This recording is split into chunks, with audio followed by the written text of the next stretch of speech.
Anda kembali bersama kami, pemirsa. Wakil Presiden sekaligus Ketua Dewan Pertimbangan MUI meminta MUI membuat fatwa mengenai wacana penggunaan ganja untuk kebutuhan medis. Ma'ruf mengatakan fatwa yang disusun MUI itu diharapkan akan menjadi pedoman bagi DPR yang akan mengkaji wacana legalisasi ganja untuk medis.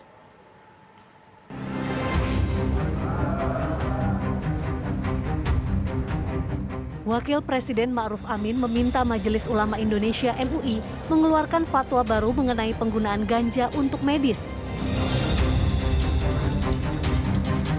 Selama ini MUI melarang penggunaan ganja tanpa pengecualian. Menurut Ma'ruf, kini MUI perlu membuat pengecualian larangan penggunaan ganja bagi kepentingan medis. Hal tersebut disampaikan Ma'ruf sebagai respons atas langkah DPR yang kini tengah mengkaji wacana legalisasi ganja untuk kebutuhan medis. Bahwa memang kalau ganja itu kan dilarang dalam arti masalah ya, dan ya sudah masalah kesehatan itu saya kira ya harus kecualian harus membuat fatwa baru. Hal bolehannya itu, nah artinya ada kriteria. Nah ini saya minta nanti MUI supaya segera membuat fatwanya untuk bisa dipedomani oleh DPR. Dan sampai nanti berlebihan dan menimbulkan kemudaratan. Ada berbagai klasifikasi ya, saya kira ganja itu. Ada varietasnya.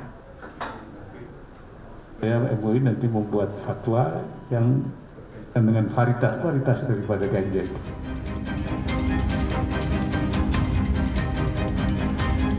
Sebelumnya, wacana legalisasi ganja mengemuka setelah salah satu orang tua pemohon uji materi Undang-Undang Narkotika melakukan demonstrasi bersama suami dan anaknya yang menderita cerebral palsy.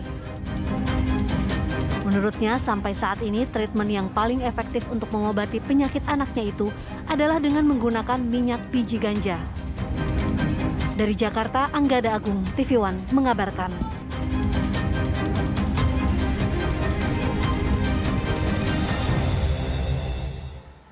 Santi Warastuti, ibu pejuang ganja medis untuk anaknya, mendatangi DPR untuk mencari dukungan politik agar penggunaan ganja untuk medis dilegalkan di Indonesia.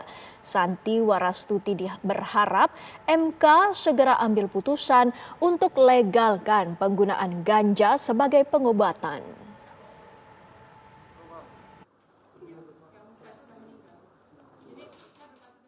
Wakil Ketua DPR RI Sufmi Dasko Ahmad menerima kunjungan Santi Warastuti, seorang ibu yang memperjuangkan legalitas ganja untuk pengobatan medis anaknya. Ia menceritakan kisah anaknya Pika yang berumur 14 tahun mengidap penyakit cerebral palsy. Penyakit tersebut membuat Pika sering mengalami kejang dan kondisi kesehatan mengalami kemunduran ketika penyakitnya kambuh. Santi berharap pemerintah segera menerbitkan regulasi melegalkan ganja untuk kepentingan pengobatan medis. Obat rutin, Mbak, tiap bulan. Ada 3 obat kejang yang diminum sama dia. Sirup itu asam valproat, karbamazepin, sama penitoin. Dulu 3 itu salah satunya penobarbital, tapi baru konsumsi 2 minggu, dia alergi. Ruam-ruam merah, terus Stephen Johnson syndrome, yaitu yang pecah-pecah bibirnya merah-merah itu. Kemudian diganti karbamazepin. Awal bulan kemarin, merah-merah badannya. Dokter bilang itu alergi konsumsi karbamazepin jangka panjang. Ya saya kan juga dilema toh Mbak, obatnya kok bikin gini kan gitu ya. Dikasihkan alergi, nggak dikasihkan nanti kejang kan gitu saya. Sementara itu, Wakil Ketua DPR Sufmi Dasko menyatakan akan menyelenggarakan rapat dengar pendapat dalam waktu dekat dengan Komisi 3 yang sedang membahas revisi Undang-Undang Narkotika. Review di Mahkamah Konstitusi mengenai legalisasi ganja untuk medis. Nah, setelah mendengarkan apa-apa yang tadi disampaikan, Kalau iya, kita kalau sempat minggu ini kalau tidak sebelum reses, kalau itu kan nanti ada peraturan pemerintah dan atau peraturan kementerian yang mungkin bisa dikoordinasikan sektor komisi. Nah, namun kan undang-undang sendiri itu kan sudah dibahas di Komisi 3. Sebelumnya, aksi Santi Warastuti viral di media sosial meminta agar ganja untuk medis dilegalkan di Indonesia. Hal tersebut ia perjuangkan untuk pengobatan anaknya yang mengidap penyakit cerebral palsy pada bagian otak. Dari Jakarta, Ken Ane, Azarina Rotama, TV One mengabarkan. Sementara Menteri Kesehatan Budi Gunadi Sadikin menanggapi wacana legalisasi ganja untuk keperluan pengobatan atau medis. Menurut Menkes, pihaknya kini tengah melakukan kajian manfaat ganja untuk layanan dan produk medis. Ya, dan nanti sebentar lagi akan keluar regulasinya.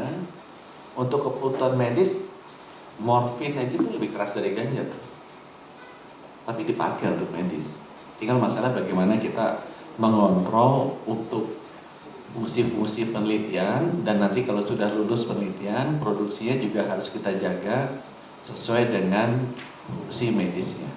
Jadi kalau buat saya, semua tanaman, semua binatang yang diciptakan oleh Tuhan Yang Maha Esa itu pasti ada manfaatnya. Cuma kita tahu apa nggak tahu gitu. Kalau kita misalnya, saya suka makan sapi, tapi yang dimakan tulangnya, ya itu salah manusianya gitu kan, ngapain makan tulang sapi gitu kan. Tulang sapinya dikukus aja, kuahnya dipakai buat bakso, itu kan enak, tapi jangan tulangnya dimakan jadi sakit. Itu sama juga dengan ganja, kalau ganja kemudian dipakai buat yang lainnya ya bisa juga, salahnya dia. Tapi kan ganja itu sebenarnya sama seperti morfin lebih keras dari ganja. Itu kan bisa dipakai untuk yang bermanfaat.